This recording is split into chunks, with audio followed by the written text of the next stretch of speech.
Oh no, I think I had another story lined up. Yeah. Hold on. I don't believe you. But no, I did.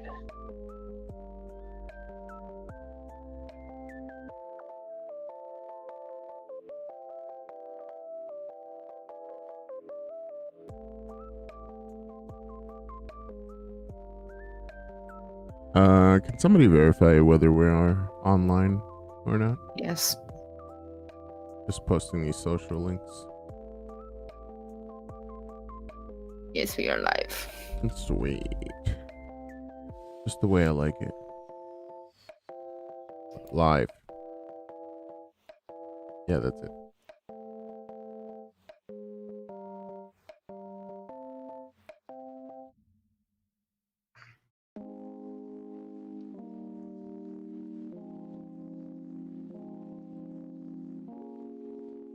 I mean, it says we're live on Twitter, and you can kind of see stuff. You kind of see stuff? You know. Let's see. I see 3 webcams. Game news live stream starting. I don't see Puppy from last stream. And I see Splinter Cell playing in a little window along with the other webcam of just computer screens. You're like closed caption description right now. Yes. Stop, Mel. Go. Burn your feet.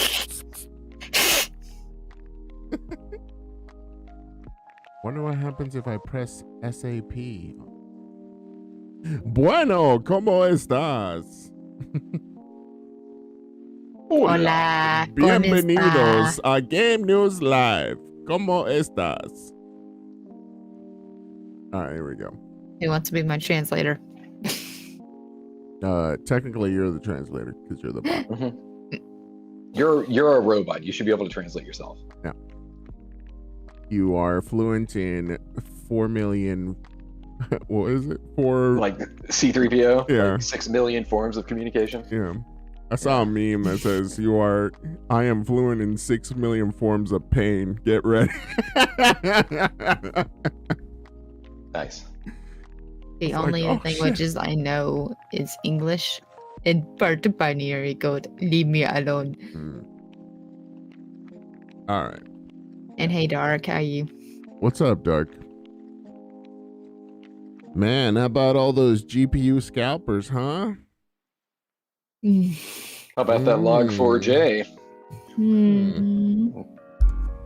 Seems like I don't have any idea what that means. We're gonna be going into a really weird future where we're starting to trade in graphics cards and be like, hey, give you 500 Ethereum for those 400 graphics cards. Let's do this.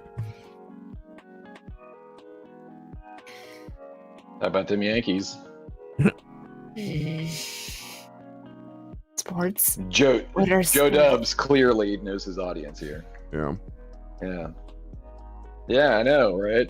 The Johnson can really swing a bat. Right? No. I don't think we know what we're talking about. Did you see last night when they made the play and the points were scored? Why am I getting an ad for Gucci on Nerd Junkies? Because we're Gucci, yo. Because we're that elite, and is that it? Because of our the sponsorship that we have with Gucci for ultra premium handbags for the gamer on the go. Have you seen this shit they've been coming up with? I do not ever want to be sponsored by them. Look, it's y'all have handbags? Out, I'm still using plastic bags from Smith's. You're out on the street. You know, it's like From you're on Kroger. the go. You're on the go. You need to store your controller and your little clip to hold your phone so you can play games on the go. Sir. You know, I just use a grocery bag. Yeah. But this way you can get the same effect, but spend $1,000. It's that time for the most interactive podcast on Twitch with your host Clay Donnie, our OG mod and yours truly on the switchboard. Coming to you from our live studio in Las Vegas, Nevada. It's game. That just sounds like a bad toilet. Your Gucci ultra elite gamers bag. The Gucci bag of holding has +5 Don't slots. let them get that idea. I have a feeling they would. It comes with +5 style. I'll stick to the plastic bag. I'll get there at the same Blizzard rate. trying to partner up with them with that kind of shit. Man. Who knows why these partnerships are happening now? I'm seeing some crazy stuff like Dr. Disrespect starting his own video game developer company. Like, I just don't know what's going on anymore. Not because I haven't been keeping up with it, because there's just so much weirdness. But welcome to Game News Live this week again. We're here. Hello, everyone. We're here to give you the weekly game news for this last week. Not in the future, because we're not time travelers, but we could be. Yet. Yeah. That has yet to be proven. Yes. Indeed. This could be in the future right now. You don't know. Oh my God. You don't know. We could be in Tokyo right now. Yeah. Hours ahead of you. Yeah. I wish. Joe does like, no, thank you. We could be in Tokyo, where the world hates America, and they don't want us there anyway. So, all right, we could be there. You're right. True story. But let's start off with the game releases this week. We have new releases, game releases. How would that work? If we were time travelers, right? We're still on this. I'm about to say. Like, I did say game releases. How can we like plant an idea or like a meme or something like that, and then like in 2 weeks somebody sees this and they go, "Oh my God, they're time travelers. They were right." Like, how could we make that? I think that'd be fun. Well, somebody on TikTok was that. It is now December 18th, and by early 2022. Mario Odyssey 2 was announced. Time traveling. There you go. Timestamp this. Yeah. Timestamp this. Yeah. Boom. Timestamp. You're trying to pull a Simpsons. And as entertaining as that might be, I have found myself several times wondering, what are we? And how is this possible? How was the Simpsons able to get a lot of things right? Oh yeah. But at the same time, completely wash their hands of it and be like, So what you're saying, what I'm hearing right now is that Matt Groening is a time traveler. He's an alien time traveler, and that Futurama is a documentary. That's what I'm hearing right now. I think so. Okay. I'm okay with this. I love Futurama. I thought it was a brilliant show. I think they reflect like a very acute sense of what society is going through, and so they translate it into the most understandable to the regular layman's that this is possible. As much as you laugh, how many times have we watched Idiocracy and been like, wait, that's too real. That's happening right now. What do you mean? Did you watch and I don't know if we talked about this last week. I thought maybe we did. Did you watch the new South Park? I did. I haven't watched South Park in a while, but yeah. The latest South Park, it's like, it has this total underlying message in it. It's like, it takes place in the future. It's like 20 years from now or something like that. And like, I've seen like adult Cartman in some screenshots or something like that. Yeah. It's like all the guys are older now, and it's like 20 years in the future, and they're dealing with this crazy thing. It's South Park, right? Right. But like the underlying kind of message and tone of the entire episode is like they're making fun of the fact that COVID is still around.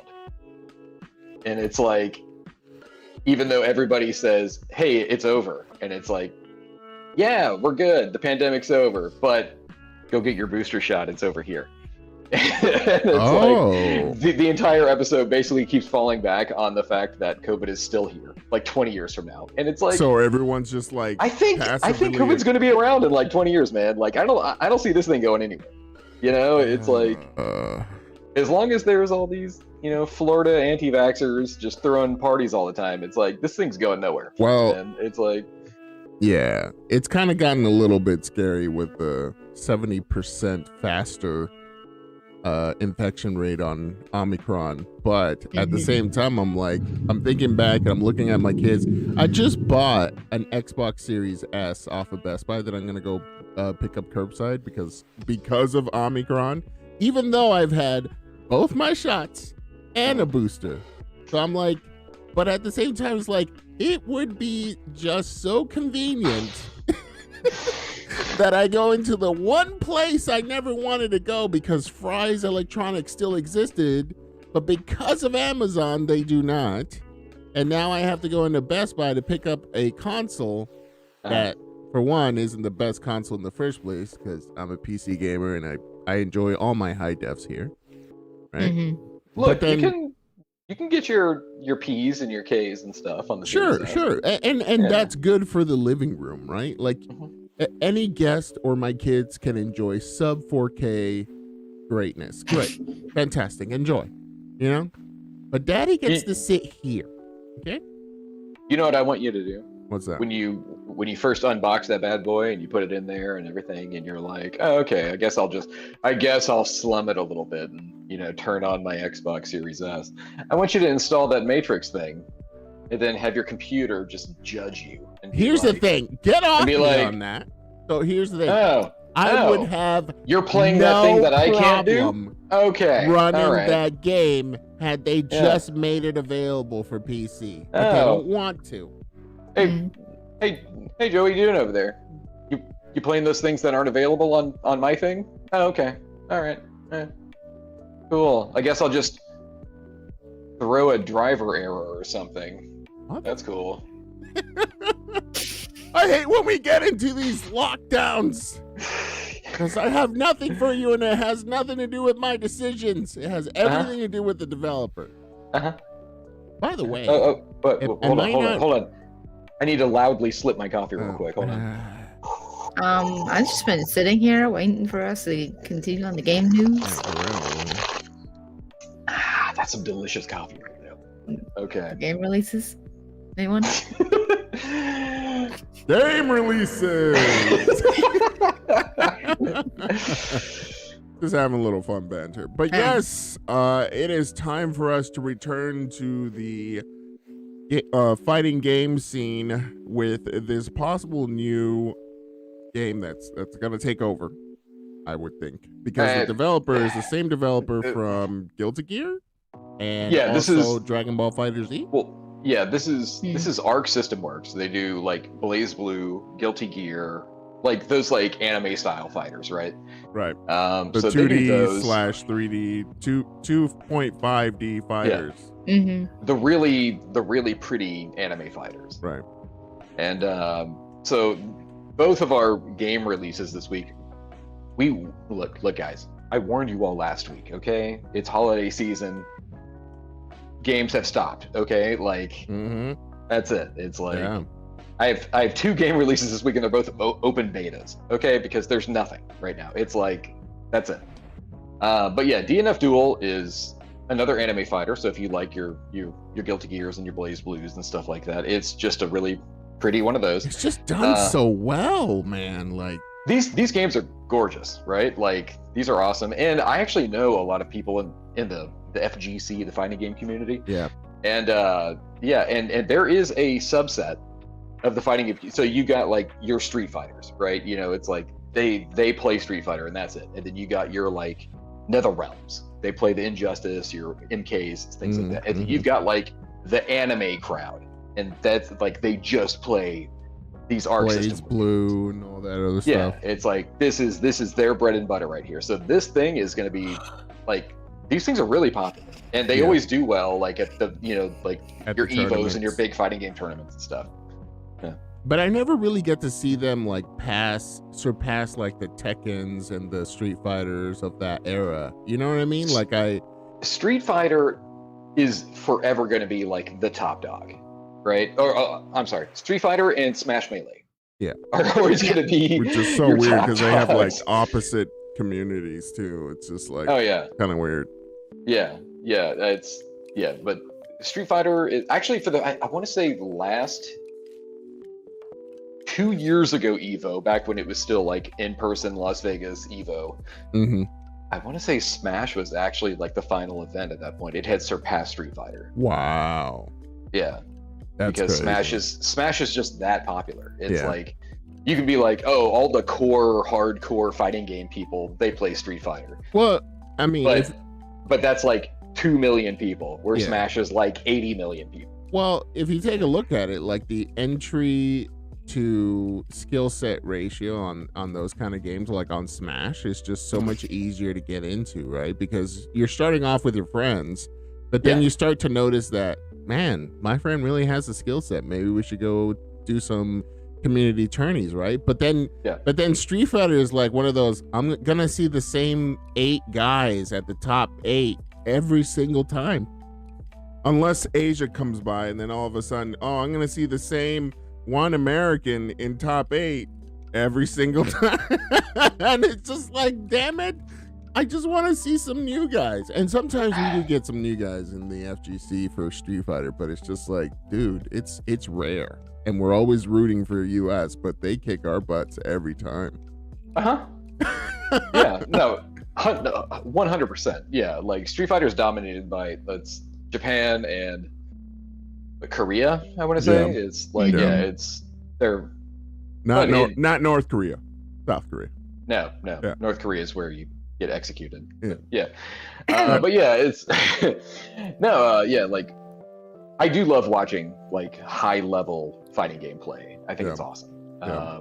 DNF Duel. Okay, so anyway, back to the main story here. DNF Duel is doing an open beta this weekend if you are on a PlayStation device, so PS4, PS5. If you are an FGC person, if you like anime fighters, let us know. Is it any good? I'm not going to play this because, hey, look, I will throw down on Super Turbo any day of the week. Okay, but this, I don't play this. But it's like, I have no idea. Yeah. Mel, do you play any fighting games? No, I do not. All right. Back to botting for you then. Yes. Exactly. Yeah. Why don't you go get me one of those 3090 Ti's now? Thanks. Yeah. No, sorry. They are non-existent even in the internet world. Yes. Even in the hackers CGI run through world. The do you want me to take all your crypto, put it into all the, give it to all the scammers? I mean, take it. I have $50. I don't think that's gonna get me anything except maybe Is that a Bitcoin? That is a cryptocurrency. Is that an internet money? Yes. Yeah. However Again. that works. Yeah. By the way, Joe Dub says, "Well, I live in Florida." Lol. Yeah, I saw that. I thought it was funny. Yeah. That's what we're Dark talking says, about. "Could it be that Simpsons didn't predict it, but people actually wrote down what they said and did it in the future, and blame it that they predicted the future?" That would be quite a conspiracy theory, sir. Especially for non-monetary things such as humor to the masses. I mean, going on that line of thought, didn't South Park already pull that off with like The Simpsons did it first? You know, it's like I mean, the that Simpsons weird is episode. older, so. yeah, And then the weird crossovers with like Family Guy, and I was just like, yeah. what? What's going on here? Yeah, I'm not high enough to understand these jokes yet. Yeah. All right, so King of Fighters 15. 15. Yeah. We're at 15. I always find these games to be a little plasticky. You know what I mean? Like a little. I've never, and I mean, this is the King of Fighters has been around for a long time. I've really never cared for the series. Yeah.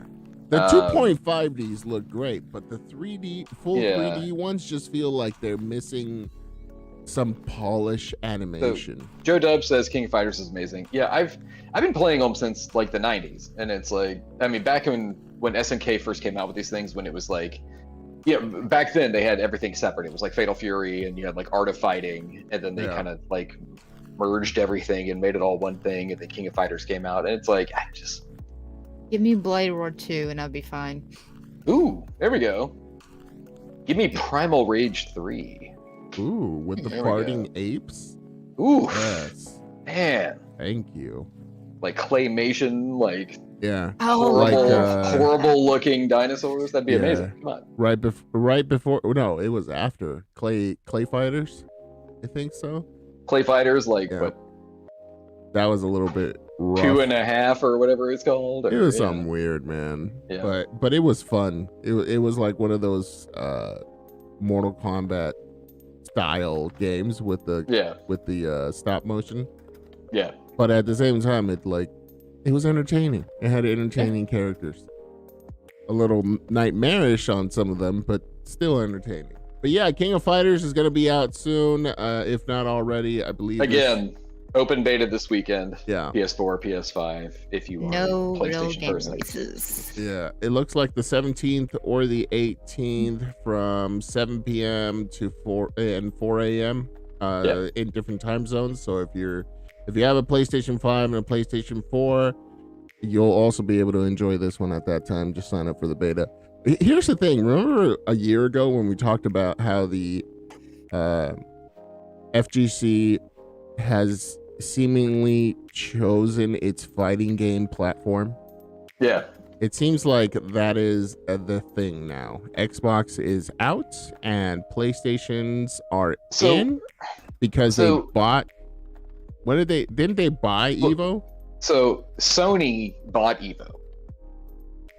And it's like, they own the company now, which is fine. Microsoft needs, so back in like the 360 PS3 days, people played on the 360. Right. Like it just ran games better. Yeah. And then it flipped and the PS4 dominated the Xbox One. So people started playing on that. And like things with, what was the game? Street Fighter 5 is exclusive on console to the PlayStation 4. Right? Like it's just not on Xbox, right? Yeah. So if you wanted to play like Killer Instinct, you had that on the Xbox, but like Killer Instinct's a fine game. I'm not complaining or anything like that, but it's just, it doesn't have the juice that like Street Fighter has, right? I mean, it did at one point. Well, I wouldn't say the juice. It just had a very cult following at the very. It did. You know what I mean? And like I said, it's a good game. I'm not saying Killer Instinct's a bad game. It's just that was your reason for playing fighting games on the Xbox. Whereas everything else just did better on the PS4. I guess.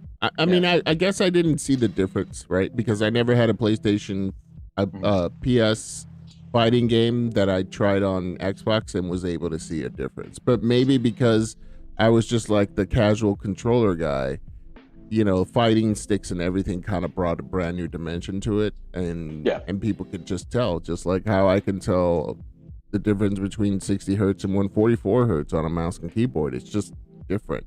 I can't explain to you how. It just feels more responsive to me. But that is key whenever you're in a fighting game community, right? Like you want to have all the advantages that you can have that are available. All the frames. Yeah. Frames win games, right, NVIDIA? There you go. Right. All right, so let's go on to the next one. This is going on to game news category. Game news. All right, so for game news, we're going to start off with the first article that you have here. This one's going to piss me off a little bit. It already pisses me off, so please, go ahead. I'm going to show you guys something in the chats, and let me see if you can spot what's the problem here. Here you go. This looks very similar to something I've seen before. Right. That was cease and desist. Yeah, that was quite attractive to a lot of PlayStation owners to be able to start mix and matching their colors, because why not? They've done it in the past, right? But they've been taking a while. And to be honest, the white and black situation wasn't everybody's cup of tea. But now Sony has announced that they're going to have customized colored covers. So this is the whole thing. These aren't even wraps, right? These aren't stickers or nothing. You're swapping out the panels themselves. And I don't know how much these are, Clay. And $54. I just looked it up. Oh my god! And they only have 2 colors right now. $55. So what's the other color that's available? The midnight red, I think it is. So midnight red and what? Black? Black. Yeah. Well, at least black is the one that's available right now, because I think that was the main concern back in the day. Oh, excuse me. Cosmic red. I'm sorry. Cosmic red. Yes. It's so fancy. I mean, look at these. I don't know how the controller works, or if it's just another cover, or you're buying a brand specific controller, but this is a cash grab for sure, man. This is crazy. Like, why can't we just buy the aftermarket? Or better yet, why don't we do this, Sony? Why don't you dish out the 3D modeling files for people to make their own and make a clear one? Oh, let me guess, because you don't make money off of it. So, okay, I'm as the resident PS5 guy here. I think it's great that they're doing this, because the router look isn't for everybody, black with the white outsides. They should have been selling the black one on the far right. They should have been selling that from day one. This is you're like a year late, to the party. Yeah. To me, this is it's cool, sure, but what they should be doing, and I know Sony is just in their own world and they'll never listen to any of their fans. Why keep the PS5 with this ridiculous shape? Sell me a colored face cover, black or purple or anything like that. But can you get rid of the pop collar in the process? Oh, can you but yeah, I see it now. Can you make it so it's more like an actual make it look like a VCR, and I'm sold. This is the fact that they're still doing this stupid looking design is just make a plastic cover that evens it out, right? Are you trying to stack things on there, or are you just trying to? I just hate the look of this thing. I just despise the look of the PS5. I think it looks stupid. Is it OCD? Is it just everything else has perpendicular lines on my? It could be maybe I'm just that anal retentive about things, but it's every time I see the PS5, it's just God, what were they thinking? I don't. Whatever happened to horizontal? Yeah. By the way, while we were talking about this one, I wanted to bring up David Jaffe, who's he's a game developer. My name is Half.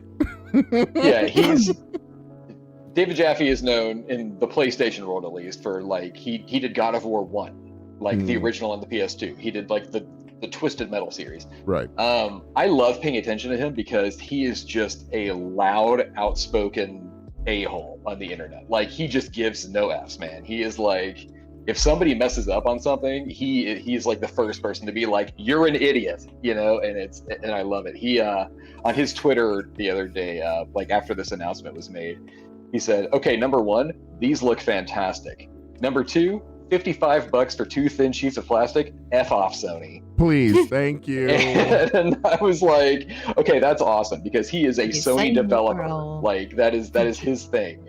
Bro. Is like he is a PlayStation guy, and it was like and that's the thing. It's like, yeah, you could 3D print these things for like a fraction of the cost, and I get that's capitalism, that's marketing, like right. but Sony selling this is like the Xbox 360 with the customizable faceplates again, right? It's like, this makes no difference in the world. It's literally 2 thin sheets of plastic that take 5 seconds to swap out. Like these things just pop off and pop on. $55, like absolute 100 million % no sale for me. If they go on sale and they're like $10, I'll think about it. But like $55 just to make just to make the PS5 look the way it should have been in the first place, get out of here. So I want to remind everyone of a time back in the 360 days, okay? Of a time where customization was, kind of an afterthought. You were just happy that you got your Xbox 360 and it was showing its pretty green rings and everything. But then Microsoft said, you know what? We're going to hook it up. We're going to get you faceplates, bruh. And they're going to have like nice little designs, and we're going to put them up everywhere. Is Gears of War theme. Oh my God. And it's going to be this one is Halo. Right. And you only get to see the front anyway, so we won't charge you an arm and a leg. Do you guys remember, Clay, you had a faceplate that you had given me for my birthday. Yeah. Ace Combat. I still have that stupid thing. I don't even remember where we got that. I think that was like probably at a CES or something. Yeah, like at some convention we were at, and they were like, "Here you go," and we're like, them away, like, "Cool, yeah." Bag. I think what happened is because my original faceplate basically broke, and I replaced it, and I have never gotten a new one. Yeah, I mean, like we did not pay for that. That was a freebie from some swag bag at some convention or something like that. Yeah, but you can clearly see where Microsoft has learned from this, right? Like, hey, stop. I mean, and we were in a different time too. Like we were like buying Hummers, left and right. No, we were those big ass things. We were living it up. Life was good at that moment in time. People had 3 houses, But we still didn't buy them. Yeah, the faceplates, I never bought any. I think I got them for free. Now look at the difference. We've always expected Xbox and Microsoft to dish out special edition consoles, right? And they still do. And they still do because they know that instead of the cheap knockoff, add it yourself design, it is far more attractive to have a special edition of something that only you have instead of just picking up another faceplate at the store. Like, I mean, this is how I see these things.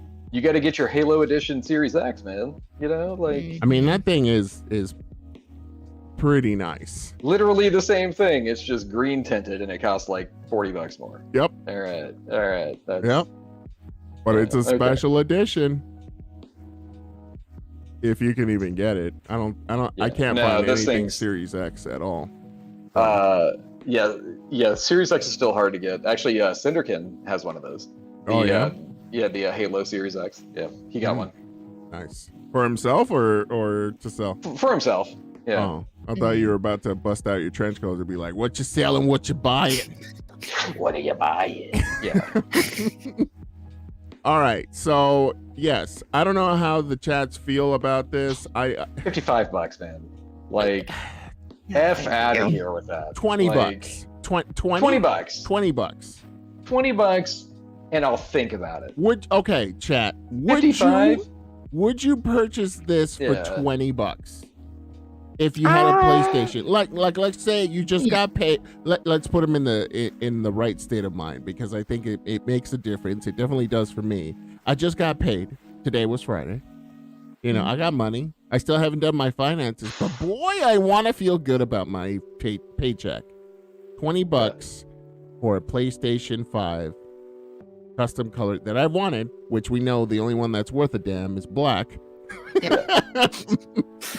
But $20. 12 minimum? 12? I mean, 12?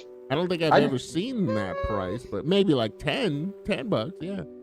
So Umbros has a good point, and this kind of goes back to the Xbox conversation. Mayhaps if it was special. So, okay, if it's like the God of War faceplate, or console cover as they're calling it, like it has Kratos or the Omega symbol, or, you know, like blood splatter or something like that. $20, easy. $20 easy. Like, hey, I'm a big Uncharted fan, and this one is Uncharted themed. I'll give you $20 for that. 50? F off. Get out of here with that.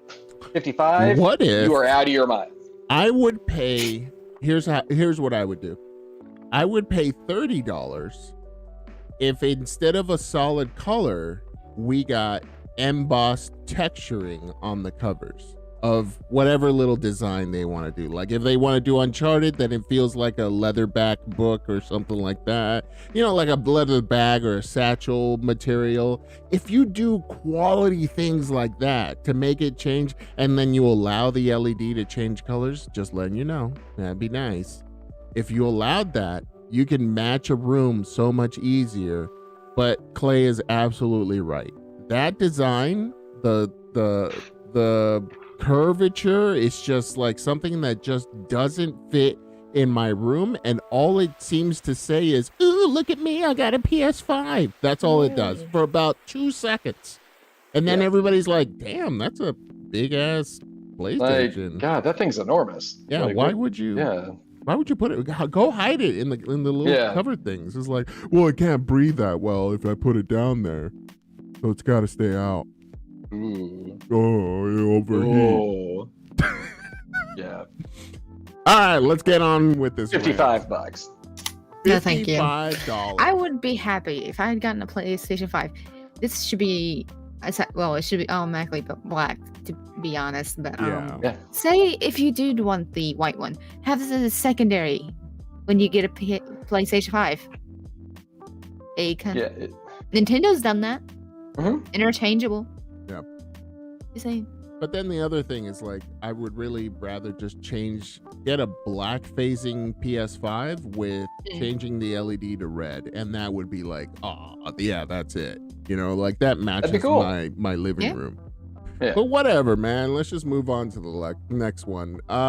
This one, Legacy. Hold on. What? This game. This is. What? Oh, this man. Oh, okay.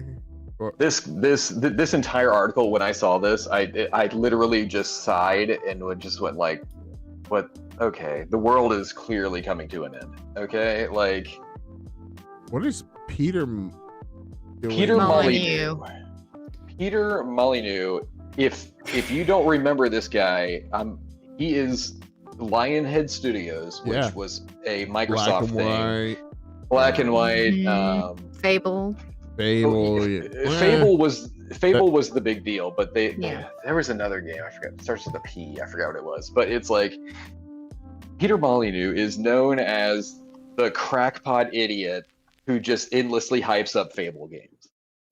And it's like, if you remember him, he's like this older British dude, and it was like, Fable is going to be the greatest experience of all time, real life, in game. It's better than you getting married or having kids. It is literally the greatest video game experience or entertainment property of all time. It's going to have these features and these features and these features and these features. And then Fable comes out and it doesn't have anything. And Fable's a good series. I'm not saying it's bad. I like Fable. But it's like, it doesn't have anything. And he goes, yeah, sorry about that. And then Fable 2 is coming out, and he's like, it is going to be the single greatest video game experience of all time. It's going to have this and this and this. And then Fable 2 comes out, and it's like, what happened, bro? And he's like, yeah, we didn't do it. But Fable 3 is gonna be the greatest thing of all time. And then Milo for the Kinect. Yeah, Joe Dubs puts it in there. It's like this is your Kinect experience with it's this real kid in here named Milo. And the last thing I remember is that stupid mobile game where you clicked and it was supposed to be for one person. So after Lionhead he was out and Lionhead got shut down, he created a mobile game, which is essentially one of those you go to your Hot Topic or whatever and you get the mystery box that you buy and it comes with a random figure in it or something like that. Sure, yeah. That was his mobile game. It was here's a mobile game where you pay us and you get a mystery prize. And it was so gambling. Okay. Are we done with this guy yet? Is the world done with this guy yet? And then I see this article about his latest venture is this game called Legacy. And Legacy already, it's if you read the article on what Legacy is, it's hey, you can build your own anything in Legacy. It's you want to build a world, a store, you want to sell things in game to other people, whatever. NFTs, baby.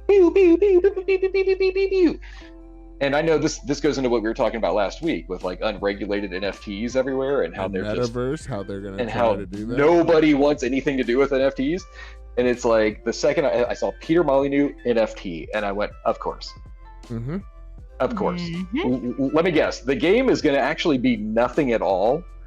But he's going to make money off this because some idiot out there is going to be I hear Peter Molyneux's back and he's doing NFTs. I'm going to buy some stuff.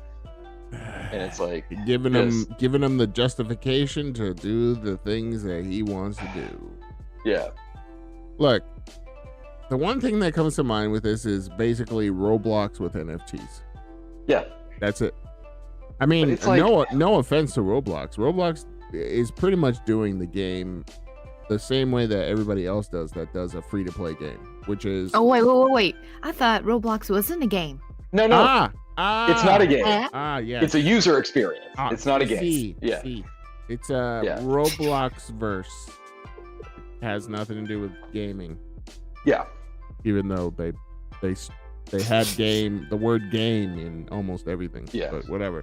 Anyways, but this is what this looks like. And I don't know if companies or people who just like to do cash grabs are just trying to do this quick, hey, build something real quick so that way we can start storing their NFTs onto our Omniverse, because Nvidia is doing the exact same thing now. Yeah. With going head to head with Metaverse. And it's just what's happening here? What are we preparing the society to do now? Because VR is all of a sudden taking a very huge interest with some of the biggest companies in the world. Everybody's trying to tout this metaverse that's where you'll have all your collections for all your big ticket items and hold your meetings and all this other stuff. Yet Microsoft is looking at HoloLens over there hey, do something. You know what I mean? What's happening that all this money is going into development of that kind of stuff? You really got to ask yourself those questions. I'm gonna go back to the beginning of our show here. We were talking about time travel. Yeah. Good news, everyone. Futurama reference. I just traveled through time. I was literally just 2 years from now, and I came back. This game does nothing. Do not waste your money on anything Peter Molyneux has his name on. Okay, there it is. Sorry, I just came back from the future, and he's still a laughing stock of the game industry. Got it. Okay. What if? Go ahead. What if we're the opposite of The Simpsons, where everything we say now triggers something to be the opposite of what we said? Oh my god, that would be amazing. We'd be the worst people in the world, right next to Hitler at this point in time, because we'd be Peter Molyneux's game fucking worked out. And it's just no, don't let it work.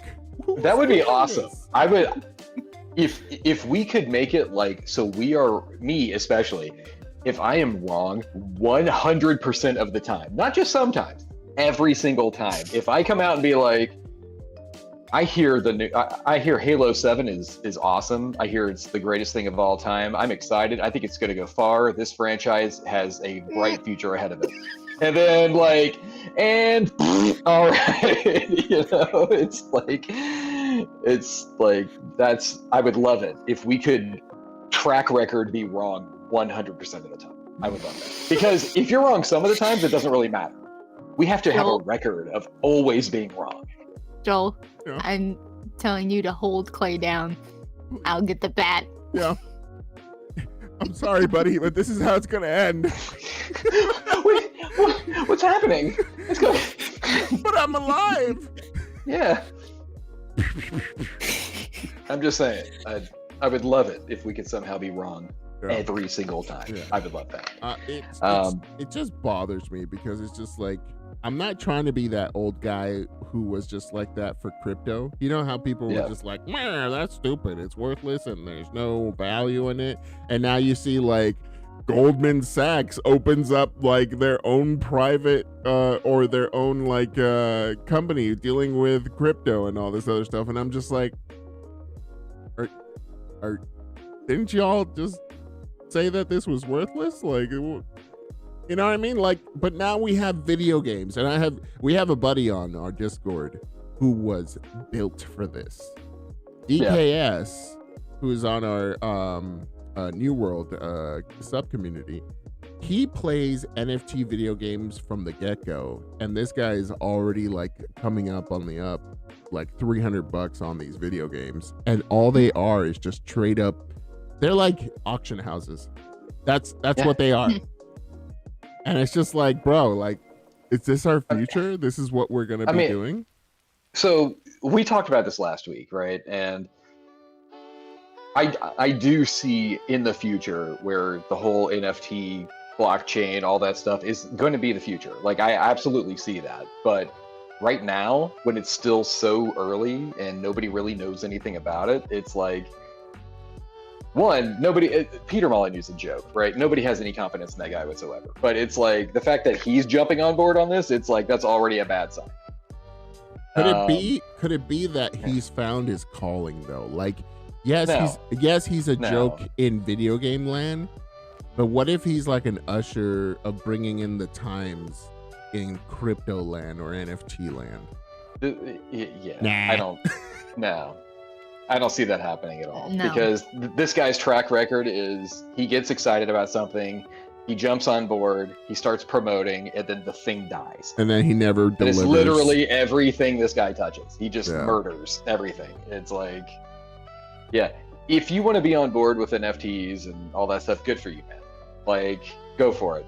Don't invest in Peter Molyneux. Right. The guy's a joke. Yeah. All right, let's go on to our next one. For No Man's Sky. Yeah.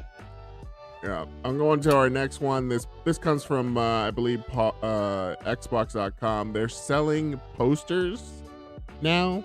Didn't we just give Sony crap for this? I love this. I put this in the game news because I was like, okay, this is awesome. This kind of ties into, and I don't know if you've seen this now, but Microsoft actually released this like 6-part documentary about the Xbox. It's called Power On. It's actually really cool. I watched it like the other day. I've been seeing those episodes, but I haven't clicked on the first one because I couldn't find it. It just promotes like some random episode 4, and I'm just like, but I gotta go look at 1 first. Yeah, it's really weird, but I liked it. It is, I mean, Microsoft made the documentary, or they produced it or whatever, so it's like, there is a lot of like rah, we're the best, in there. But it's also, there's an entire episode called Red Ring of Death, where it's like they kind of own up to like all these mistakes that they made. And that's why I really like it. Like, they're not just glossing over and it's just PR, but it's like they actually talk about like, oh yeah, the Red Ring of Death was like the worst thing of all time. We messed up. We knew about it, and oops, sorry about that. But then they put a Red Ring of Death poster on their website for sale, and I really love that. I don't like the fact that it's $25, but it's a poster, love the fact, yo. Yeah, it's a poster. It's just a piece of paper. Like, sell it to me for $10, or like, hey, if you buy anything on the Xbox Gear Store, you get a free Red Ring of Death poster. that would incentivize me to actually like, buy a controller or something like, but I will say I love the fact that they're doing this. And I know people are going to be like, yeah, but it just shows how they messed up. And it's like, yeah, it does.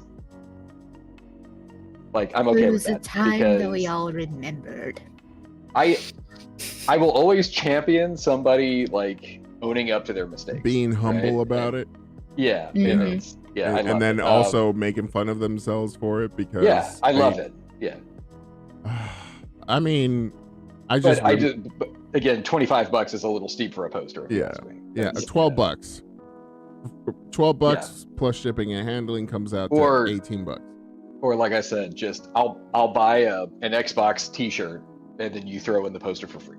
Yeah, this bulletin right here means nothing to me. It says printed on high quality paper stock sourced from Japan. Cool. Ooh. If I ask for the US one, can I get $5 off of that? Or no? Yeah. Okay. But it's I just thought this was awesome. Yeah. Like I was a big Xbox 360 fan. Love that console. I had Red Rings myself. I get it. It sucked. It was a bad time for them. But I remember you getting your Xbox back from Microsoft. And I had a Red Ring. It took a while. I was without my 360 for like 3 weeks or something like that. Yeah, it was. Well, I mean, now that you look at it, considering all the shipping problems that we're having right now, I guess that's pretty fast now. Yeah, but that's crazy, dude. I remember a lot of my friends having these issues, and their fixes were out of this world. I was just like, wait, what? How does that? Wrap it in a towel, bro. How does that even? You're smothering it, and then all of a sudden they go into it about the soldering points and everything. I was like, oh, and then some of them were like baking it in their oven, and I was like, what are you doing? How does this? And they're like, I don't know, but it works. All right, I would look back at my computer, and it'd look back at me nervously and be like, not you, baby. I'm not gonna do that to you. Yeah, no, thank you. Yeah, it's Dark Zero says that's why I wait for the second gen of that model. That's the third. Yeah, it's like the Xbox had a ton of problems. I get it. Yeah. It was still better than the PS3. The crazy thing about the third gen model is usually the third gen model is either the slimmed down version of it, which means it's the first gen for that series. Yeah. So it's like I can't swap parts from the second or first. I have to go and buy literally another one for a slim model. It's like, damn it, I can't do that. So I rather not. But let's go on to the next one unless you got something else. All I'll put out there is their little 6-part documentary thing. It's on YouTube. It's called Power Up. Check it out. I watched the whole thing the other day. It's awesome. Cool. All right, let's move on to the next one. This one, North America has its first video game union at Odeo Games. Who are these I don't know guys? how to pronounce this. Vadio. I mean, Vadio sounds cooler. But I'm gonna be honest. I thought it was a typo from Clay. Video games. Yeah. So this is games. So Vodio. I have no idea how to pronounce it, but this has been, kind of a hot topic lately, especially after all the Activision Blizzard fallout. And I mean, like, there's a lot of video game companies that are in hot water right now. It's not just Activision, right? Like, even Bungie had issues with the head of their HR team just left because she was abusive to their employees and stuff. And it's like, so nobody's kind of safe right now, right? There's all this talk about Activision Blizzard forming a union, and how the company themselves are like, yeah, you don't want to do that. And we actually spoke about this last week as well, about how if these companies unionize, it might be bad for gamers. Like, games are going to take longer to develop, and they're going to cost more, and all that stuff. We went over this last week, but Vodio Games, whoever they're a mobile game developer. They have one released game so far, and their other one is currently in the works. They have created the first North American video game developer union. Now, there's others in Europe and other parts of the world. This is the first one for North America, and They had a post on their Twitter account that I'm just gonna kind of read real quick because I thought this was crazy. Like when I read this, okay, it was this is on their Twitter account, and it says. Right. Vodio Games has been a proud pro worker studio from its very inception. We've always had 4-day work weeks, unlimited vacation days with an enforced minimum, and fully remote studio before it became a standard practice. They go off more on that, just about how great they are and stuff like that. But I was like, can I get 4-day work weeks? I mean, I mean, not to toot my own horn, Clay, but I have 4-day work weeks. I mean, hey. I mean, I do as well. Sometimes 3. Mel, but you work like 17 hours a day anyway. So it's like, touche. Yeah, so it's hours. I was like, oh wow, like, I mean, that's cool. Like, I would love to have a 4-day work week myself. But this kind of goes into what we talked about last week on the show about like, hey, let's say Rockstar Games enforces a union, or like their employees start a union and they get a 4-day work week. Yeah, we're not going to see Grand Theft Auto 6 until like 2047. You know, like, because nobody's going to be working on it. Look, I'm probably going to have a very unpopular opinion. All these games that come out one after another, I don't have the time as an adult. Yeah. And I know you're gonna be all like, oh, okay, you know, games are for a lot of people, especially like for little kids. Like, yeah, but if you take a look at the caliber of games that we're talking about now, they're not really meant for kids. Their bread and butter are the people who actually have money and who will spend money for those kind of nostalgic games or even like new IP stuff. They will take the chance on those games because we have jobs now. So they know that their market is changing from only market to 6-year-olds with Nintendo up to 25-year-olds with Xbox. It's no longer that now. Now it's everyone except for 55 and up. We'll have a couple sprinkled in there because they love their Atari back in the day. But that's their market now. It has gotten so big that, dude, games are coming out every Tuesday, 3-4 at a time. And some of them aren't slouches, man. They are fighting for release dates to be on par with certain sales predictions that it's just like, we are the product. We're the ones really telling them what works. And if they've gotten to this point where releasing, you know, half-baked games that need day one patches to make sure that they run, let alone play, then we're giving a message that we're willing to accept these things instead of waiting and paying top dollar. That's why don't pre-order. That's why don't do day ones. That's why we have Twitch, so you can watch other people spend their money who have it and decide from there, be like, that's probably not up to me. That's not my cup of tea. You know what I mean? I think that's a better model, right? Like, get the street. Remember how we were talking about that there were going to be people were trying to companies were trying to pitch rules, game companies were trying to pitch rules about, like, you know, the streamer should pay us to stream our game.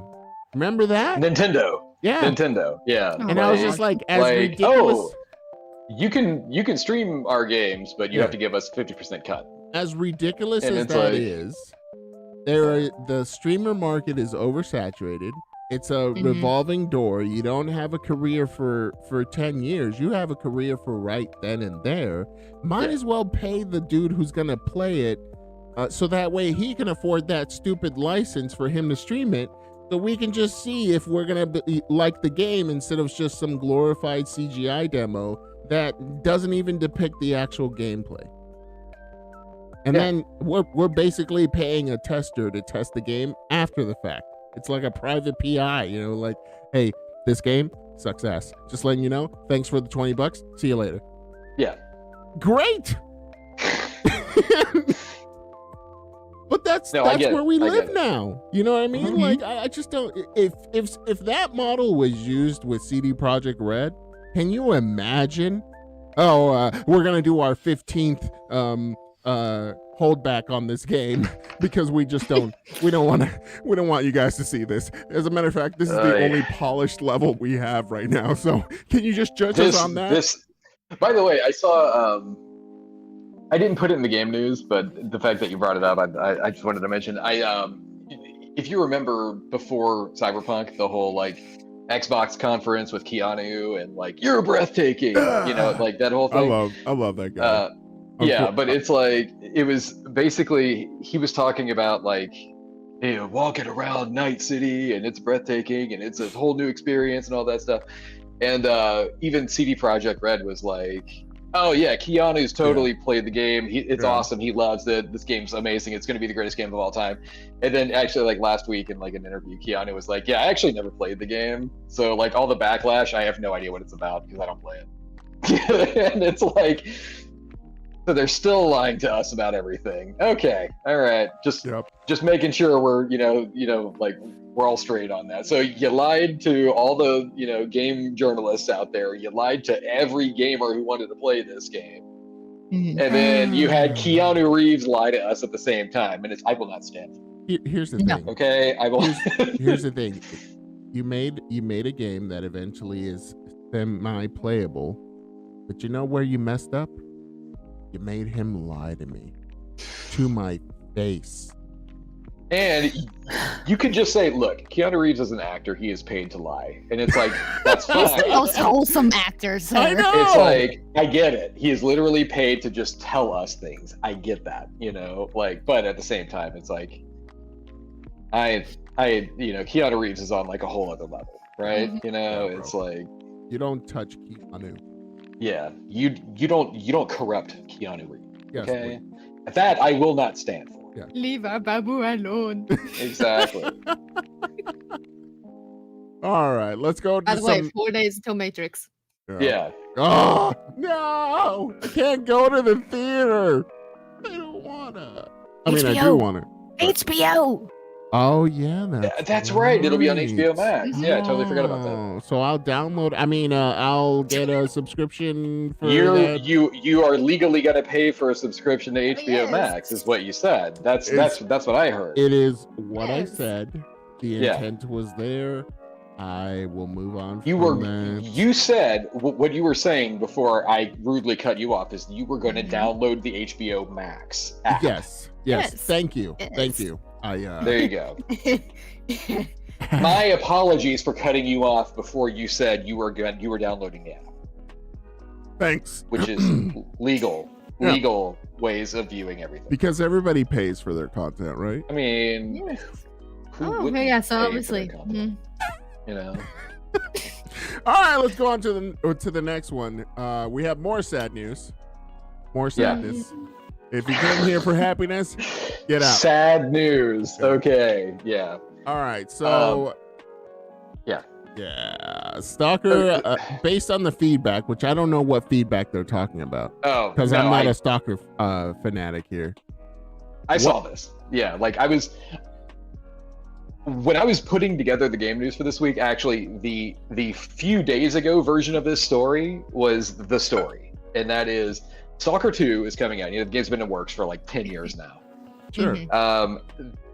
They announced that they're going to bring NFTs into their game and have this whole like, you can pay for things and you can make money off things, and they're even holding this thing where you can be like an NPC in the game. So like that NFT is you inside the game, and basically as predicted, the internet stepped in and basically politely said, I don't think so, my man.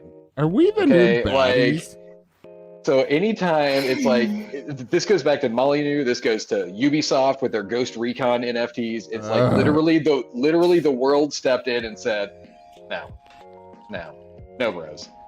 And they even made a Twitter post, which got deleted, about here's why we're doing NFTs. And it's basically them saying, we're an indie studio. We don't have a ton of money. We don't have a lot of funding.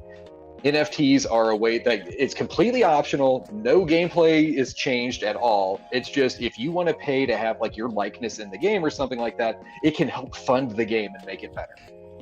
And then the internet basically came in and said again, no, bro, no. Politely, the internet politely came in with all respect and said, I dare disagree with you, kind sirs and madams. And then I said good day. I said good day. And so that sounds like the internet we know. Yes. Pardon me, kind fellow. We just need to get Clay a top hat and a monocle. And so will basically, be serving caviar today. Yes. Do you have any Grey Poupon? Yeah. But yeah, we dated ourselves. Yes, I am old. But yeah, so they came back and they basically said, okay, you righto, and they canceled all their plans for NFTs. So, look, I think NFTs do have a place, and I think a lot of companies are trying to win that race as fast as possible to try to, make up for whatever they're not going to be able to get because of quality anymore, right? Most video game companies are living off of their IPs and their nostalgia and popularity, that trying to reinvent the wheel is probably not happening. Look at Halo. Halo basically turned into Warzone. Yeah. It has a single player story that you can purchase aside from the free-to-play multiplayer game. So it's definitely going somewhere, and we're not being ignorant to the fact. What we are is that why aren't video game companies just taking NFT games into original IP land and then just creating your own subcategory without trying to dumb it down with nostalgic IPs and burning them to the ground? What I would say, and you could say it's a very similar concept, but okay, when Shaq Fu 2 was coming out. Why do you bring that up? Actually, the game is not that bad. When Shaq Fu 2 was being made, there was a Kickstarter for it. Okay. And like the Kickstarter, it was like for $10,000, like the highest prize on the highest reward or back reward. Right. Was like Shaquille O'Neal will like basically DJ a party for you. And it was like, okay, he's helping fund this game and crowdfund and all that stuff. Right.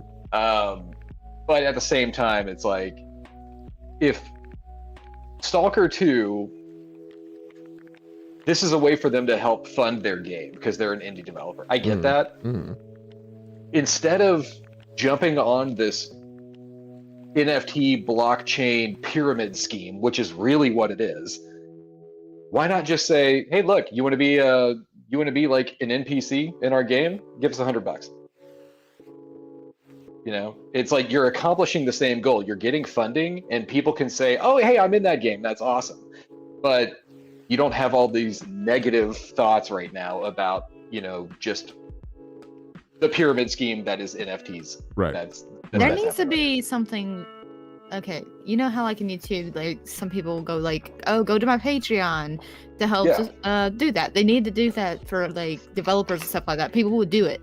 Yeah, or a Kickstarter, a Patreon, a GoFundMe, things like that, where it's like, hey, look, Stalker 2 is it's 90% done, and we're out of money because we can't pay our employees. So, can anybody help donate? And kind of like a Kickstarter thing, we'll just give you the game. Because we've been seeing time and time again to where obviously money is not the fix for a AAA game. Right? Obviously, like look at New World. Yeah. And I play New Worlds constantly. And it's backed by Amazon. And Amazon is no slouch for the money bags. You know what I mean? So it's like, I think I heard that they have money. Yeah. And so it's like, wait a second. Someone did go to space, did they not? Yeah. Oh yeah, Bezos, yeah. In a very smooth rocket, if you might add. Yeah. Anyways, but at the same time, you're just like thinking, these games, man, they're not. Did the developer play them? In our New World sub community, we were talking about like we should make a petition to have the developers play their own game and tell us how they beat this dungeon and show us how they would beat a dungeon. And I thought that idea was, it was half-baked, but not bad. Like, if the developer can actually beat the game. Like, you have that, like, Reddit AMA with, like, whoever the lead game designer on New World or something like that, and they're like, well, how did you beat that? And he's like, oh man, that game's broken as hell, I don't play that. If they're I'm more of an RTS kind of guy. I'm not really well, do you have a guy that enjoys playing the games that you make? Well, everybody's really into D&D, and we don't have any social lives. Sorry. I'm gonna go pet my cat now. Bye. Yeah. If that's the way the development is going, like, play your game, right? Like, this is pertaining to New World, because New World, not only do they squash bugs on an update, but they introduce brand new ones. and that's how they keep it exciting, Jim. Well, like, it's funny because we've gone through 5 different clients and windowed mode still doesn't work.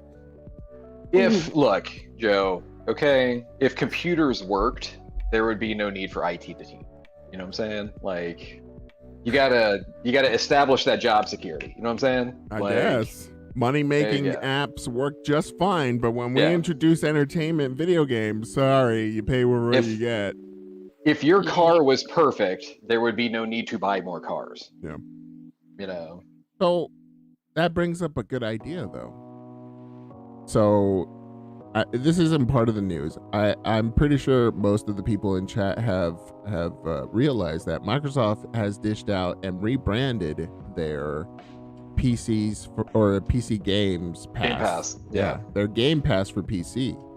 And they just called it PC Game Pass, which is PC Game Pass. Great. Okay. Same subscription, just you get this collection of PC games. And then you also, if you have that subscription, if you have the Ultimate subscription, which I do, you also get the Xbox stuff on the consoles, right? So you can use one account. You don't have to pay 2 different subscriptions, which is nice.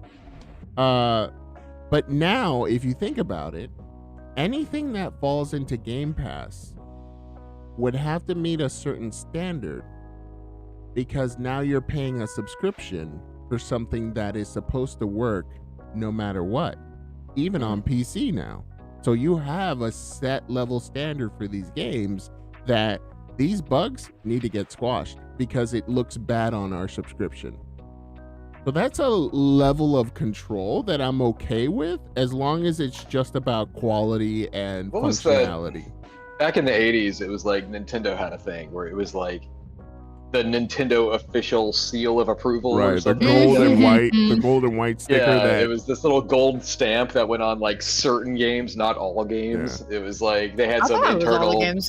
It wasn't all games. No, it was like they had like an internal like QA team, and they were like, oh yeah, if our QA team says this game is good enough, then it gets our like seal of approval. But yeah, not every game got that. Yeah, I think, and this again another unpopular idea.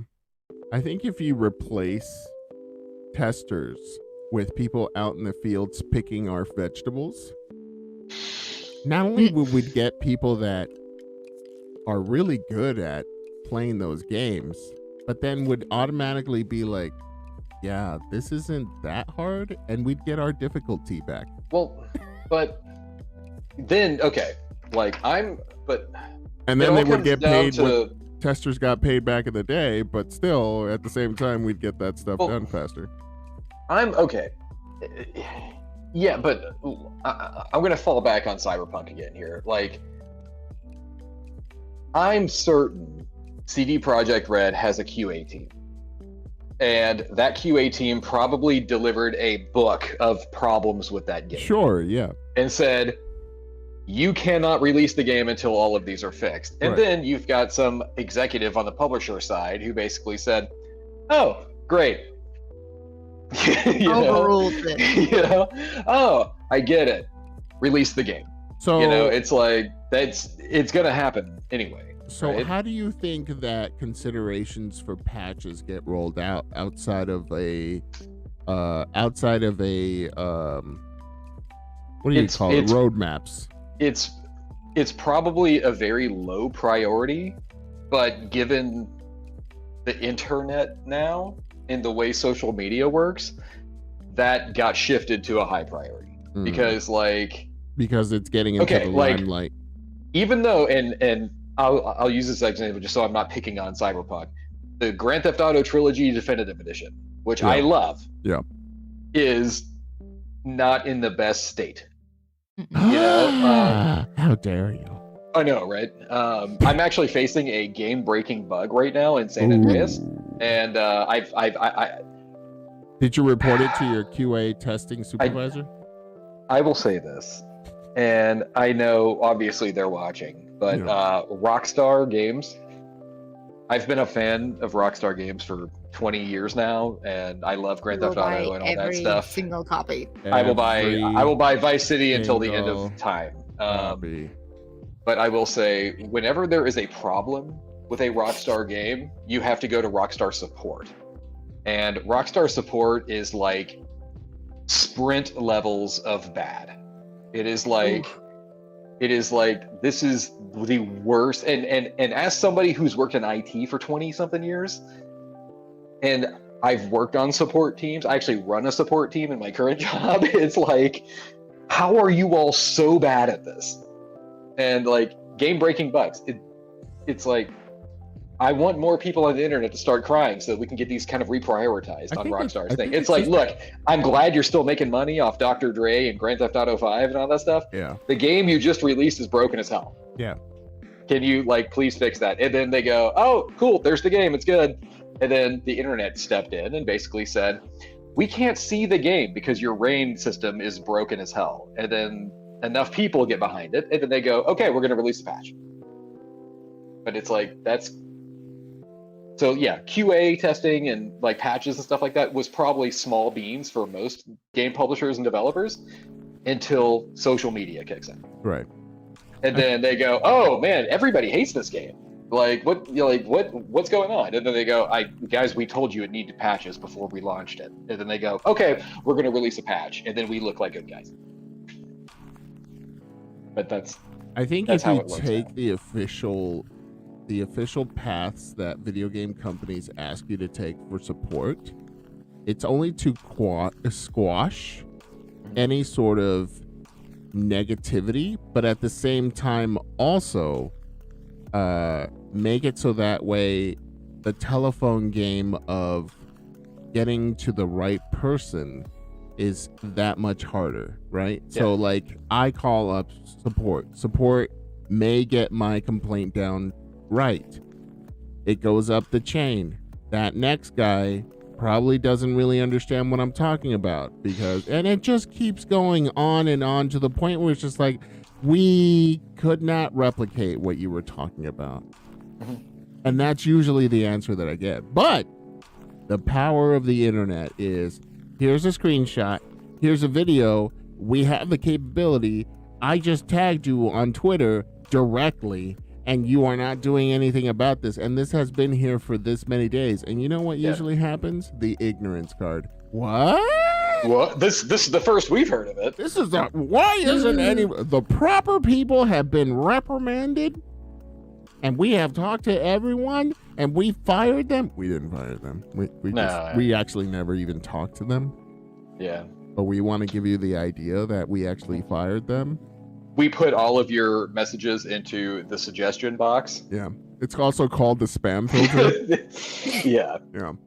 That's what happens. But at least if you get enough people to rally behind you, all of a sudden, that red tape that people talk about, just... Yeah.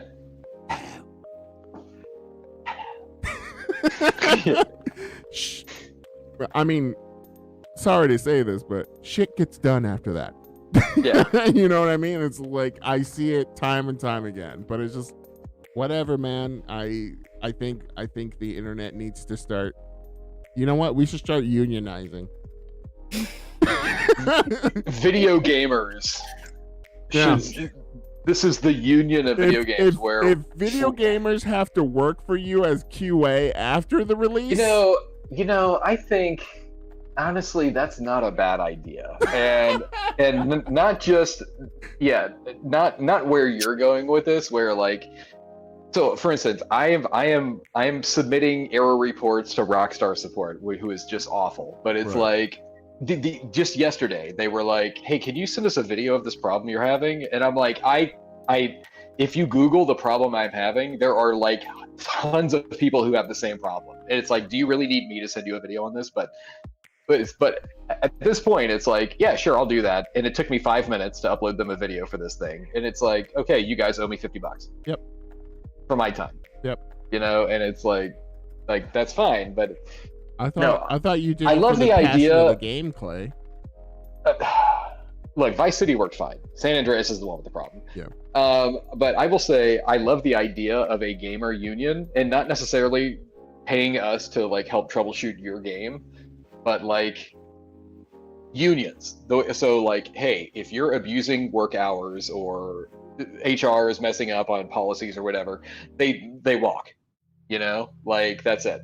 What if there was a gamer based union that basically said, if your game sucks, nobody's gonna buy it, and like it's official, like, hey, I represent 20 million video gamers in North America, and we will not buy your game if it's broken.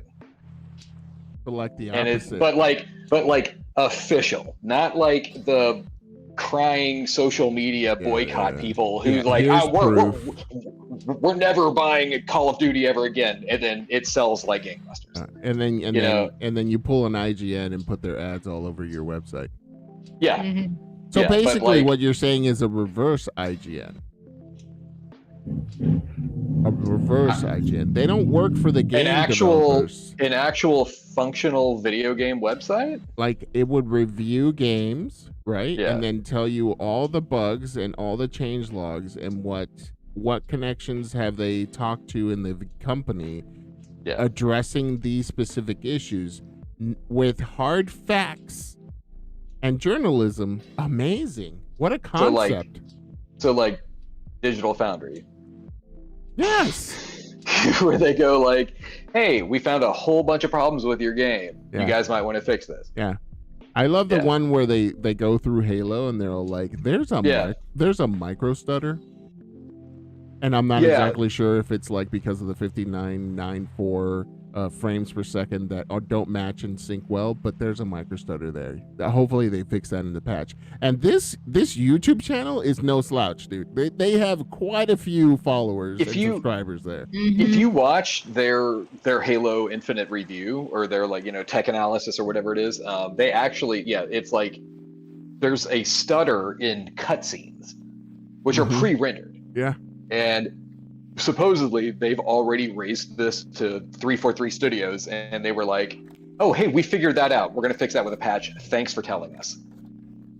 And it's like, that's awesome. Cool. I think that's really great that they have that kind of visibility. Like, they got a pre-release copy of the game and said, okay, here's, we just did your QA work. Here's the problems. Yeah. Yeah. But like I said, Gamer Union, if we can somehow just Battlefield 2042 is obviously a wreck right now, but it's like, okay, 20 million gamers in our union, nobody buys Battlefield. Cool. And then everybody goes on it. And then that's it. And they lose tons of money and tons of sales, and EA basically says, oh crap, we should have made that good. Basically, you're talking about like an FDA for video games. I'm just saying that would be awesome if because these companies only care about the money, right? So if we hurt them, right in the money. Yeah. So as bad as it is to say, Cyberpunk made a ton of money. Yeah.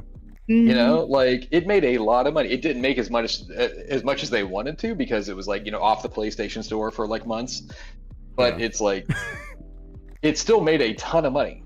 And if when that game launched, if that gamer union or whoever, that group came in and basically said, okay guys, we're not buying Cyberpunk, and then they only made $10 million, not like a $400 million not enough to off cover it. their development cost. Yeah, it's like at that point they would go, "Oh crap, we shouldn't have released this game." Yeah. You know. Hey, you learned. Now let's see how many other companies learn from your mistakes. Oh, EA? That's what I'm saying. No, they're still hated, and they'll still keep releasing crap. Yeah. Let's go to the chats real quick because Joe Dove says, no thank you, please, on the NFTs, or any company will go under because we won't buy the game. He's absolutely right. Mm-hmm. NFTs are too brand new and not regulated enough for us to really care. Yeah. He also says NFTs will be the demise of AAA gaming, in my opinion. NFTs are double dipping for AAA companies. And Umbra says, taking New World to space, Alice. Dub says, my bad, not double dipping, triple dipping. Triple. Mm-hmm. And yep, right in the chump change right there, Umbras. Anyways, let's go on to our next one. This one's kind of a cool one because we called it about 2 weeks ago, right? Like, this one ties in a little bit to the Splinter Cell comments we made about like how they're pulling the sales of certain Splinter Cell games from Ubisoft, and we're like, I feel that was temporary. It wasn't like they're delisting the game. Sure, like that. Yeah. But I feel like my spider sense was tingling, and I was like, I feel a remake coming. I feel it. Yeah. I am a huge Splinter Cell fan. I have been since the first one came out on the Xbox. It was I great. loved it. Yeah. It's an awesome series. I mean, Blacklist, the last one was kind of but like before that, I thought this is an awesome series. This is just an announcement out of nowhere. Ubisoft Toronto is now developing a remake, not like a HD remaster or anything like that. This is a ground up remake of Splinter Cell 1, using their new physics engine, like Snowdrop, the one that they put like The Division and all the fancy games, which is perfect for that kind of game. Yeah, and they even said, this is going to be old school Splinter Cell. It's going to be like a linear campaign, like a lot of hallways, and I was like, that's awesome. That's what Splinter Cell should be. Don't take Splinter Cell and make it like Ghost Recon. Like we don't need a big open world where you're just endlessly climbing towers like Far Cry, right? This is a small linear campaign. I know Ubisoft are kind of they're like EA, they're just like world villains right now. but this was actually really good news. I'm excited for this like crazy. Yeah. And it was just announced they're actually hiring for people at Ubisoft Toronto just to even make this game. So that was the greatest right there. This is like 5 years from now. Like this is a long way away. Yeah. But in 5 years, whenever this game launches, I am so ready for this. Yeah. I think for the remake for the remake, the same amount of interactability between objects and everything, kind of like how Hitman has it, where you have the ability to choose any possible scenario you might want to try, right? Hitman is so good. But then have it in the Splinter Cell universe and be able to do a lot more, like hide in trucks, hide in cars, just have everything available to you. That's a very good point. Yeah, we have the technology now to where we don't have to just limit it. Because if you look at this gameplay, you might be thinking like, oh, look, it looks like crap. It's like, you have to understand, this was the pinnacle of computer this game, and 3D graphics. The Splinter Cell on the Xbox, which I wasn't a PC gamer, right? But it's like Splinter Cell on the Xbox was another iteration of like, you're playing this game and you go, games will never look better than this. Right. I mean, you're looking now, granted, that was 20 years ago, and obviously games look night and day way better now. Right. But at the time, it was like, this is real. I'm pretty sure that the footage that you're looking here, and I know it's going to be a shock to a lot of people when I say this, but the footage that you see here of the gameplay is actually PC gameplay, which is why it looks so crisp. But there was a level on Xbox that it wasn't as high resolution as what you're seeing here. So a lot of the artifacts that you would see made it look more real than what it was, because there are things in HD land that you're just like, that really shouldn't be in focus that well, right? Like a depth of field kind of thing. But if you looked at it from an Xbox perspective, not only was it darker, but it just looked better.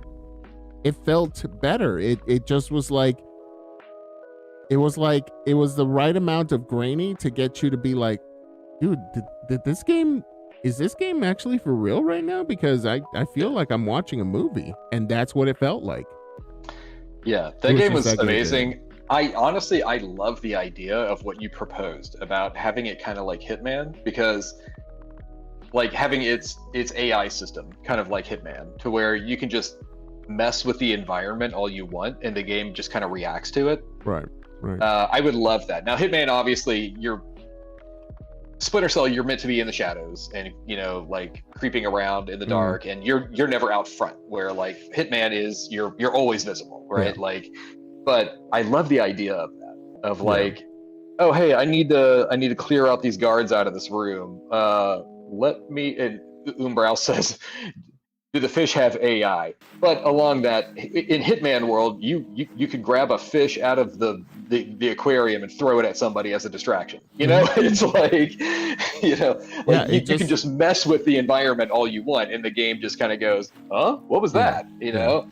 How cool would it be for, like, let's just say, and this is just an example, with the level of technology that we have now, like, one of the options to distract people, literally a book out of Metal Gear or something like that, where you just take a smoke and one of the guards smells it, and so now they're attracted to coming around the freaking thing and being like, I smell smoke. I smell something, you know, I smell Cools, menthols or something like that. Man, let me go bum the smoke off of that guy. Like, if you had that level of and you can now, if you had that level on a remake for Splinter Cell, bro, game of the year for me. That's what I'm saying. Like, because I take a look at games where, kind of like this, where you shot the fish tank, and at a certain level of the water, that fish tank went and emptied itself until it was past the bullet hole. And I'm just like, you didn't have to spend time on this. But the fact that you did and didn't delay the game, here's my $50. Yeah. Thank you. Like, again, like, I know Ubisoft sucks. Nobody likes them right now. I get it. I really hope this is just a single player game. Or, going back to the idea we had a while ago, take the Rainbow Six Siege model of like just a multiplayer focused game, and just make a Spies versus Mercs multiplayer game. Oh, you've been dying for that for a while. So there's that indie game. Yeah. Like the indie game is still being made. They had I'm on their Discord server also, just for updates on it. It's called Spectre, and it looks awesome. And they had a falling out with their publisher, so the game got delayed more, which is things happen, right? But it's like Ubisoft should already be on top of this. Yeah. Like, just release a free-to-play, cross-platform, microtransaction-filled Spies versus Mercs game, and people will play it. You know, it's like that's a great idea. But yeah, no, Splinter Cell, long story short, love the series, love the franchise. I've been waiting for more Splinter Cell. Yeah. I'm like, shut up and take my money. Right. All right. Let's get on with the last one for this week. We appreciate you sticking with us on this one. We got Final Fantasy expansion news, yeah? This is not expansion news. This is actually, and I'm going to defer to Mel to talk more about this, but Square Enix right now is having the best possible problem to have with a video game. Their MMO is so darn popular and everybody loves it that their servers are forever under stress for capacity and queue times, that they are literally suspending sales of the game. Because they're like, we can't fit any more people, bros. Stop buying the game until we can fit more people. So, Mel, you are our resident Final Fantasy 14 A Realm Reborn person here. Want to do it. Like, don't you tell me I can't play your game. Yeah. I'm gonna brute force through that sucker. Exactly. I'm gonna buy it right now and wait 6 hours to get into the game. Yeah, I'm gonna DDoS your server so that way I'm the only one in the world. Yeah. It's like, so Mel, as our resident expert on Final Fantasy 14, I have two main questions here. One, is this surprising to you? And two, is the game that damn good? Yes. Okay. Answer to number 2 is yes, the game is really that good. The story is fantastic. I love it. I've been having like the queue time is ridiculous. It's like over 2,000 sometimes. The only time I'm ever able to even get on is like at random chances or like the wee early mornings or the hours of the morning, like at 5 o'clock a.m. That's the only time you can probably even get a chance to even play the game. Crazy, man. This is an MMO in 2021. So, okay. Jumping off of it's that damn good of a game, which I've heard nothing but good things about the game. I've never played it myself, or I did when it was original 14, not Realm Reborn. But like, I have heard, even from Final Fantasy fans who say this is the best story Final Fantasy has ever done. So better than 7, better than 6. It's like this is the best story they've ever had. Do you think, in your MMO brain here, is it? And I'm gonna kind of ask the same question but rephrase it. Is the game literally that damn good, or are they just kind of vacuuming over all the people who hate WoW right now? No, I think it's actually a lot of people that do enjoy the game and are trying to get through some of like the older expansions, trying to get up to Endwalker. So it's just very overloaded with people trying to get through the story, level up their classes, their jobs, and all that. It's just too many. So they can't handle it. Yeah. So from their website, which we have the link in the chat here, it's basically them saying extremely long wait times, dense concentration of play hours, blah blah blah. So if you have the game, you can still upgrade with the expansion packs and your collector's edition and stuff like that. But it's like the starter edition and complete edition are the ones that are being stopped. So the starter edition, is that your free trial or is that a different product? That is the free trial from A Realm Reborn and Heavensward. Okay.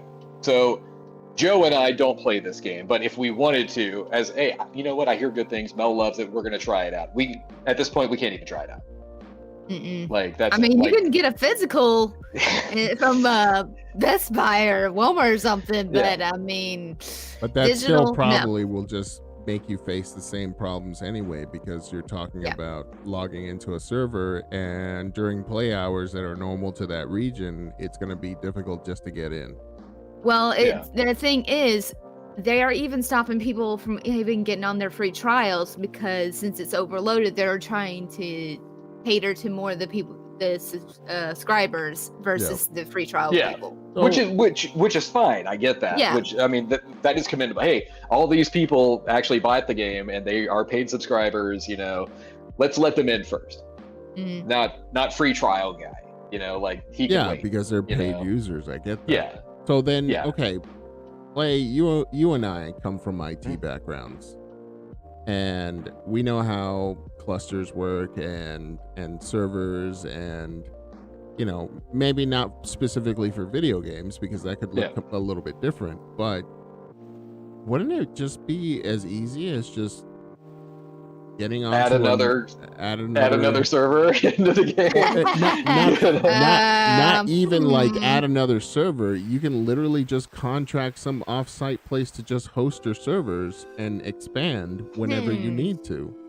I mean, you could. Okay, so am I wrong here? Or? On the business side of things, it's like, okay, a few months ago we had a story where they were adding more like game realms or more servers into the game, right? Because they were just full, and it's like, I get that.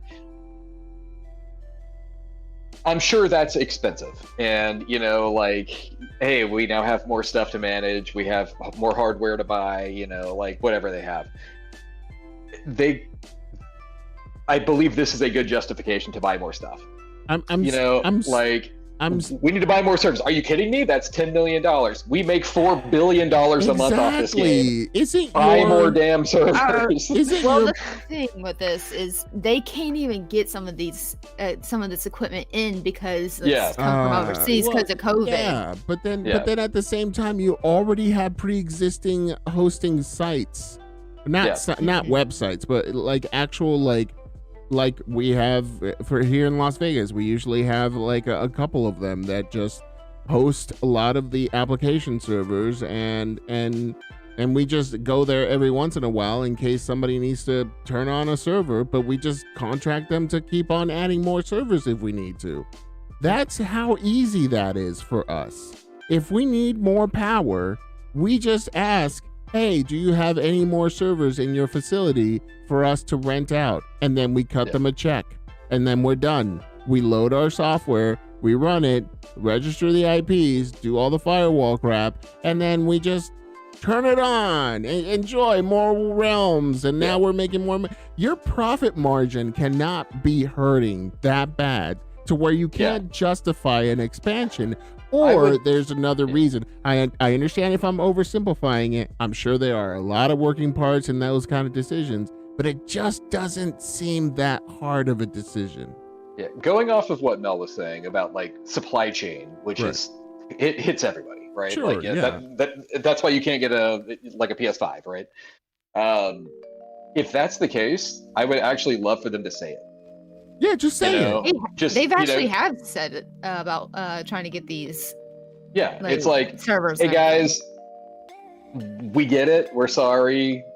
The ideal fix is we're going to add more servers and more realms and stuff like that. They're on a boat.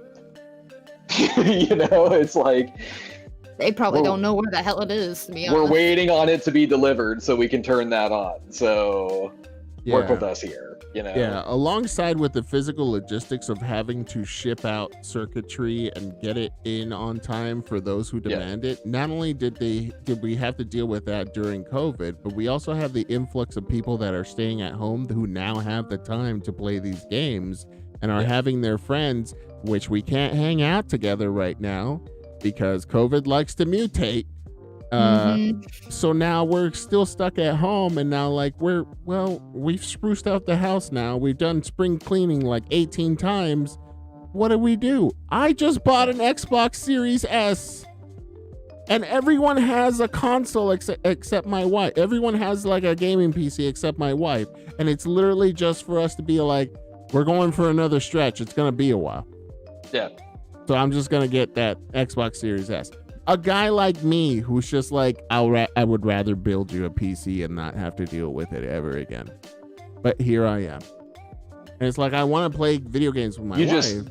You just said a very contradictory thing, by the way. I understand. You're going to build a PC and never have to deal with it again. But I am going to deal with it again.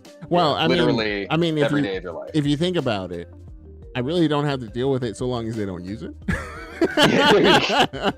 Look, if nobody can work, then it's secure. Yeah. There you go. Yeah. Right? If it never turns on, I never have to patch it ever again. Zero maintenance. There you go. But then at the same time, it's like, it's also for my benefit because I can run servers off my network. So it's just like, it'll just run Proxmon when you're not logged in. Okay, bye. Yeah. But yeah, dude, it's like, it's a layered problem that we're having to deal with right now, and it sucks. I just don't think anyone was prepared for this whole situation ever, and it's very unfortunate, and we just have to be patient as people, and that's not our forte. We like our technology fast and hard, like our YouTube videos. 2 seconds into it, if I'm not interested in it, I'm out. That's it. Yeah. Which is why we do 2-hour episodes, so that way you can stick to us. so Umbras puts it in here, and I want to ask him or even you, Mel. It's like queues during the day are like 3,000 plus. In the middle of the night, it's like 20, which takes 30 seconds to get in. If you jump in right now, and let's say the queue is at 3,000 plus, how long are you waiting? Some people have waited, could be 30 minutes to an hour or more. And at that point, and they also have crashed as well. my frame of reference is back in like the WoW days, so like 15, 20 years ago. But like, you're literally just waiting on people to either sign out or get AFK'd out, right? Right. Yes, right. and they just implemented the AFK timer as well. Yeah. If you are not moving 30 minutes within 30 minutes, you are out. Yeah. Wait a second. They didn't have an AFK timer before? No, you can see people in the major cities just standing. Yeah, standing or So playing what you're dead. saying is, you need one of those like, you know, like little birds with like the water bottle, you know, Yeah. where they just like hit W like once every few seconds, so you don't get AFK'd, so you can just go take a nap or something like that. Exactly. And, Some of my friends still play WoW, and they have a there's like a mod or something that like it's just a simple EXE called Shaky Mouse. That's it. And I'm just like, bro, you are thirsty for this game, right? time to go to bed, log out, and then this thing just occasionally just taps W for you, or like moves your, you know, like clicks on something, you know, and that's it. Well, then here's a scary thought, and maybe we're gonna have another Simpsons situation. What if there's a warning in the metaverse that if you don't log out and you're stuck in there, you are now part of the metaverse and you are an NPC now. Oof. Sorry, you should have read those terms of service. Oof. You are now ours. You are now all of the NFTs. Yeah. And now your body is just this husk of a man, of a person, of just like, okay, time to give this guy the quest again. Damn it, stop resetting the quest. Stop farming it. Why did I get this one? Yeah. Umbral says he's heard of 3 hours of waiting, and he once sat in the queue for 30 minutes before, and the numbers didn't go down at all. It's like, God. Dude. Yeah. Dude. Okay. Now, the story we talked about a few months ago where they were adding more like servers and more realms and stuff like that. Are you all even on like a low pop server, or do those even exist? They don't exist, probably. No. Yeah, it's like are there low pop servers, or lower? I'll say, like, could you do a realm transfer to like a lower pop server? And you could, yeah. Those queue times are like lower at that point. You could, but it's probably not gonna. It's probably just gonna be the same if you are in a high populated server. So, Joe, apparently we're just playing the wrong games. Apparently, because I enjoy logging in and playing, but I didn't know. I can't this wait was like to play this game. Yeah. I guess I'll like read a book or something. I don't know. And also do my taxes. Do what Albert says. Before the whole Endwalker thing was, we were trying to get a couple of friends that just tried Final Fantasy.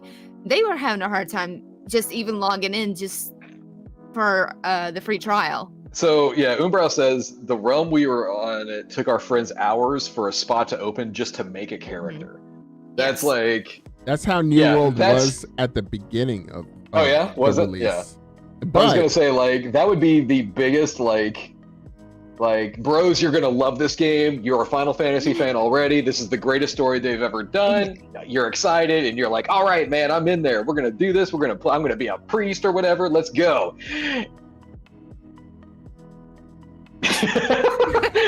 great timing. Great timing on that. Like, can I just get the like tumbleweed? Yeah.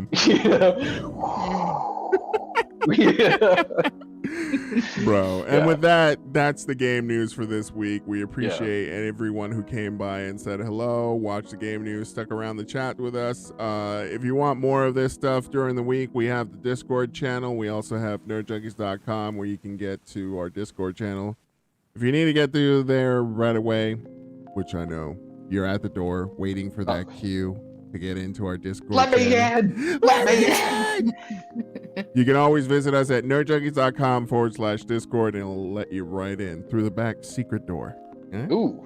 Ooh. Man. You just gotta relax. So secret. You just gotta relax your jaw a little. It's a secret. It's a secret. Shh. Oh yeah. It's a secret. Yeah. Secret society. All right. No one needs to know about nerdjunkies.com/Discord. Okay? Like but you just said it. Wait, hold on. What did I say about nerdjunkies.com/discord? Like, Absolutely nothing. What is the first rule of Nerd Junkies? .com/discord. Yeah. True story. Yeah. All right. Well, we're going to be getting out of here because that's the game news for this week. But we'll see you next week. No, we won't. No, we won't. No, you know we what? won't. You know what? Screw you. We won't be here next week. You know what? I am walking. We're out of here next Saturday, which is Christmas Day. We're not doing a show. Yeah, because screw you people. Because we have family. Screw you, wonderful fans. I'm just gonna be sitting we here. love. Please stay around. Please tell us you love us. We're obviously going to do a big community stream where we all wait in queue for Final Fantasy. It'll be fun. It's like a new co-op section where it's called like, waiting in queue co-op edition. Where we all just kind of like I'm on like hold him down. I'm on my Xbox. You two are on PC, and we just kind of just hang out and just we just kind of hang out and talk to each other while we're waiting for queue numbers to go down. All right, that's enough of that. Here's the thing, Mel. Here's some homework for. I don't know if are you gonna be at home or are you gonna be on Christmas Day? Yeah, I'm gonna be home. Are you gonna be playing Final Fantasy? Maybe. Here's the question. I'm not too sure. Maybe Umbral would be able to tell us if the queues got worse during Christmas or they got better. God.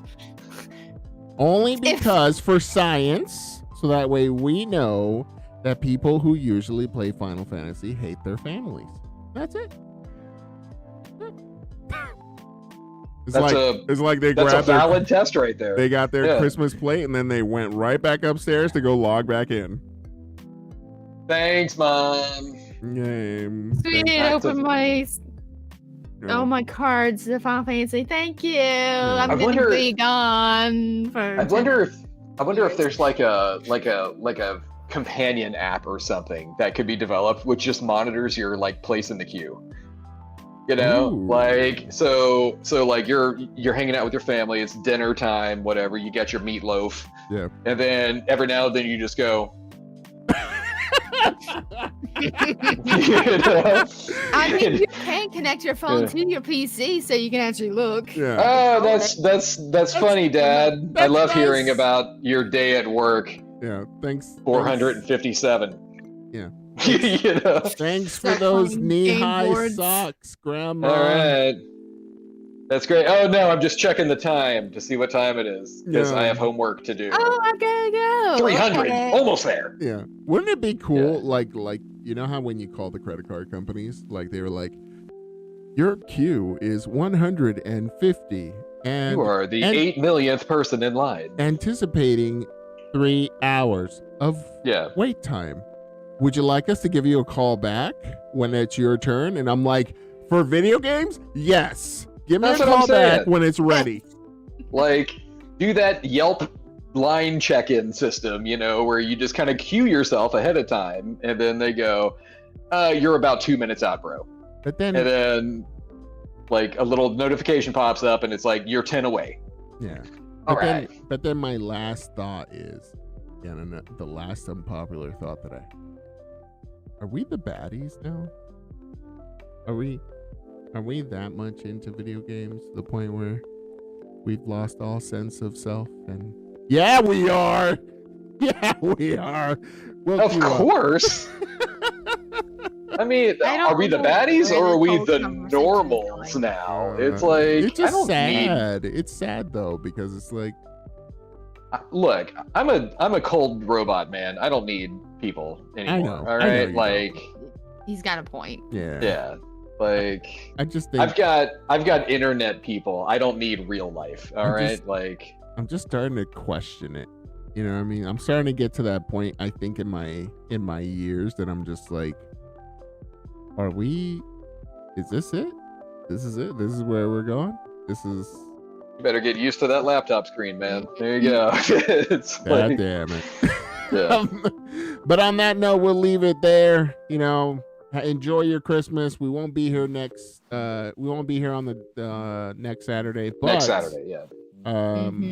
You never know. Maybe New Year's. The one after that is technically New Year's Day, so we might be here if over the week of Christmas to New Year's Day there is actual game news to be had. Mm-hmm. Are you off? It is. Yeah, I'm off. Yeah, so it's if anything, maybe we'll stream. You know, who knows? Yeah. Mel, are you off New Year's Day? I don't think I am. Well, okay, that would make sense because it is your off episode. Yeah, true. All right, let's get out of here. Thanks for joining us. We'll see you next time, and bye. Bye. Let's get out of here. I disappeared. I'm a disembodied voice. I am a disembodied voice. Where's my latte?